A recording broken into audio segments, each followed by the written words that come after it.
Assalamualaikum warahmatullahi wabarakatuh. Perkenalkan, nama saya Rona Ningsih, mahasiswi Pendidikan Sejarah Angkatan 2018. Sebelumnya saya mengucapkan terima kasih kepada Pak Piki Setri Pernantah MPD selaku dosen pengampu mata kuliah Historiografi Sejarah. Nah, pada video kita kali ini kita akan menjelaskan mengenai 10 karya sejarah.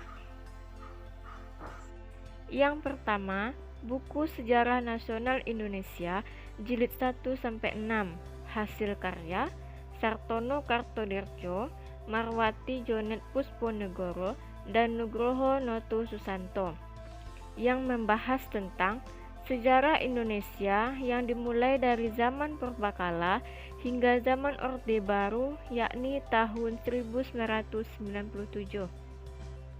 Yang kedua, buku Menengok Sejarah Konstitusi Indonesia, hasil karya Anhar Gonggong, yang membahas tentang gambaran singkat sejarah konstitusi Indonesia sekaligus memberi pemahaman tentang makna strategis dari amandemen Undang-Undang Dasar 1945.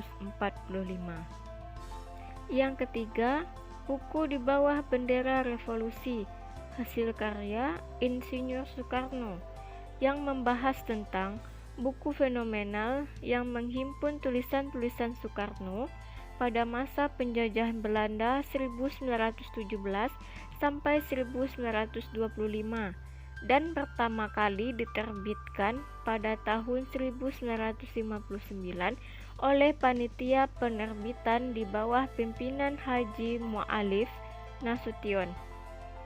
Yang keempat, novel Tetralogi Buru, hasil karya Pramudia Anantatoer. Novel sejarah ini menceritakan perjalanan panjang Menkeu sebagai pencetus pers pribumi dan pergerakan nasional. Tetralogi Pulau Buru terdiri dari 4 bagian, yakni Bumi Manusia, Anak Semua Bangsa, Jejak Langkah, Seri Terakhir, dan Rumah Kaca.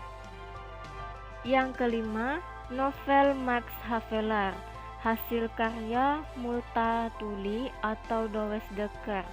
Novel sejarah ini menceritakan tentang kisah Havelaar, seorang asisten residen Lebak, Banten, yang dicopot jabatannya karena terbukti menentang sistem tanam paksa. Yang keenam, buku Babat Tanah Jawi, hasil karya Sujipto Abimanyu. Kitab Babat ini membahas tentang kajian mengenai hal yang pernah terjadi di Tanah Jawa. Siapapun yang tertarik untuk memahami Babat Tanah Jawi ini harus bekerja keras menafsirkan setiap data yang dituliskan, sebab Babat ini menggunakan bahasa Jawa kuno. Yang ketujuh, Hikayat Raja-Raja Pasai, hasil karya Ismail Ahmad. Hikayat Raja-Raja Pasai merupakan karya dalam bahasa Melayu yang bercerita tentang kerajaan Islam pertama di Nusantara. Samudra Pasai sekarang terletak di Aceh, Indonesia. Yang kedelapan, buku Nusantara Sejarah Indonesia, hasil karya Bernard H.M. Flekke. Buku ini memaparkan bahwa perang agama sangat langka di Jawa dan boleh jadi penyebabnya adalah sinkretisme terpelihara sejak zaman dulu. Ada kisah kegagalan Sultan Agung menyatukan Nusantara karena tak punya angkatan laut yang memadai. Yang kesembilan, The History of Java, hasil karya Thomas Stamford Raffles.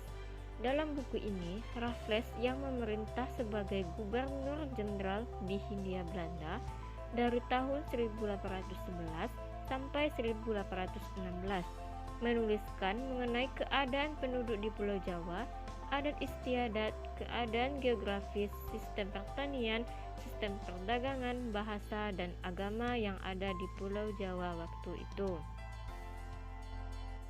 Yang ke-10, buku Revolusi Pemuda, Penduduk Jepang dan Perlawanan di Jawa 1944 sampai 1946. Hasil karya Benedict Anderson.